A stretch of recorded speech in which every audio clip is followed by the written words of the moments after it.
Hi there, Chris here. All right, more on the Brummie Corbin. Where are we? I uh, I was working on getting a working key for this. So I have received from two different sources the results of this key code. And I also went out and scored 4 more blanks that fit this lock. And I had 2 before. These are the Ilco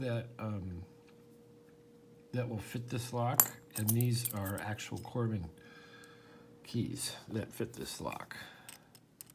And these are 0-bitted. And I took the key code and the bitting and all that and cut a key, and it did not work. So there's a lot of possibilities still.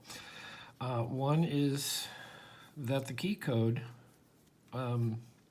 is not the correct key code for this. That's for whatever reason. I mean, it could be that they're inadvertently pinned this up with different pins, or a different pin that's holding us out than what this key code represents. That's one of the possibilities. Another possibility is the lock actually suffers from the actuator hitting a severe hitch where you can't actually turn this core once you've picked it to open the lock. That's a possibility. The other possibilities, I'm trying to think. I don't know, I'm getting kind of dizzy on this lock. But, so as of yet, we do not have a working key code. Oh, yes, I cut the key. Let's go back to that. I cut the key, and it didn't work. I don't know why. Actually, I'm not going to show the key I cut, because that reflects this code, because it's possible it's the correct bitting. But in trying that key, as you do with a pocket key, you go in here and you work. Come on. You work and you go, oh, well, if I jiggle it and raise it and lower it and jiggle it, oh, there, now it works. Okay. As you do that, that's the same procedure you go through for impressioning a lock. So I did that with the code-cutted key, and I came up with some significant marks. And just like you would in impressioning. So I did take that key, and every place I found a mark, I cut it down just slightly, just enough to remove the marks, and did it again, and did it again. Well, about 4 times, still not opening. Okay, so that didn't work. At this point, I think I will probably not try and cut another key. I will leave these two, send these two to Cherokee, who's getting it next, and also these 2 blanks to Cherokee, and she can give it a shot with her machine. I don't know if that would make any difference, really. But I do want to say thank you to Cherokee and Murloc for immense collaboration on all this. Many emails and messages back and forth on the information that I was working on to make a working key with this.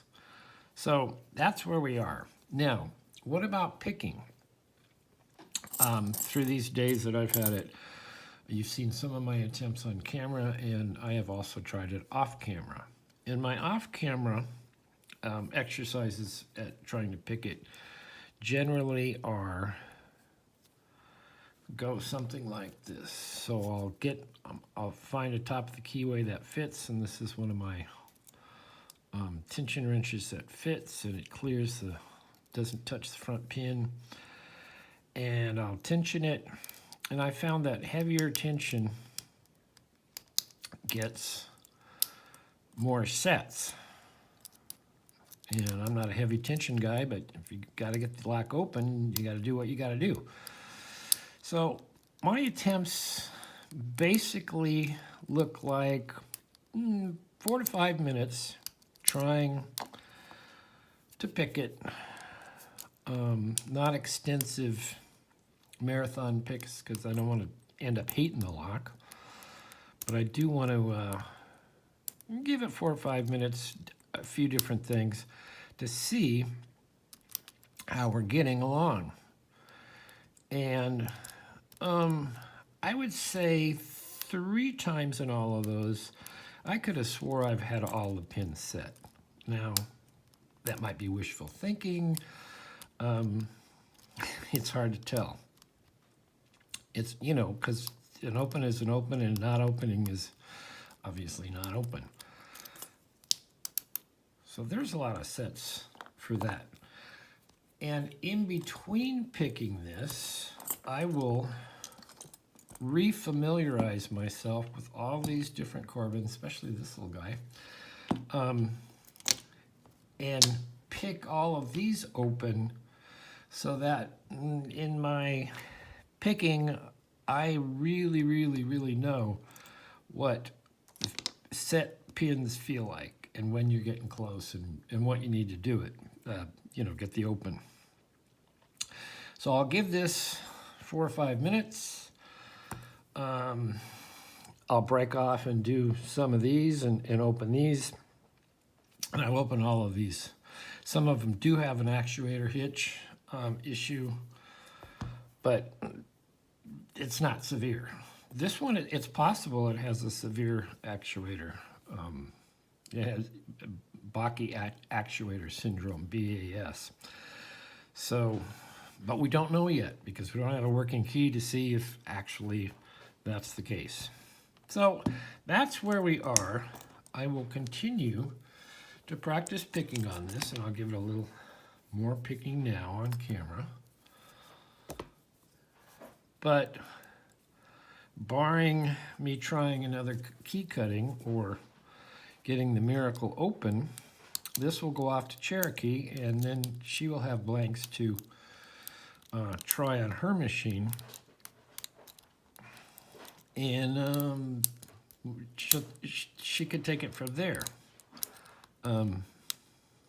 It would be very nice to A, get a working key, or B, get it open, or C, the grand slam is to get everything, you know, get it open and a working key, and then send it on and have others be able to try it. The key will not be shown on camera if a working key is produced.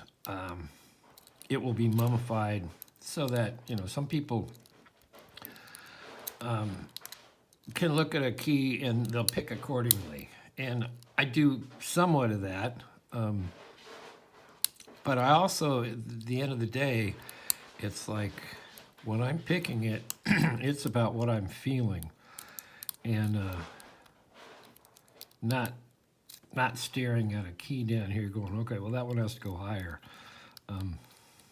It's just about feeling everything and doing my program on how I pick, which is pretty much different than most people, but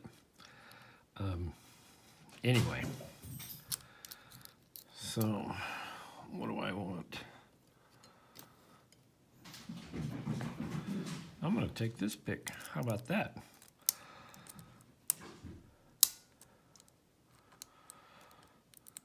This is like from, you know, $10 Amazon set. One of the first lock pick sets I ever got. But it'll take a lot of abuse. What's up, Sook? What's up? Yeah? What? I know, you're distressed too, aren't you? Oh, nice. Thanks for the nose kiss. So anyway, that's where we are at this point. It's what, Monday? This thing has to go out on Wednesday, so I got a little more time to fool with it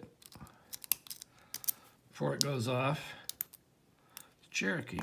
Anyway, thanks for watching. That's where we are. Hit the like, leave a comment. Total thank you, Murloc, Cherokee, for all of your help, all that collaboration. We've all spent a lot of time on this, but it's a very cool lock, and we're trying to get it. So we will see you next time.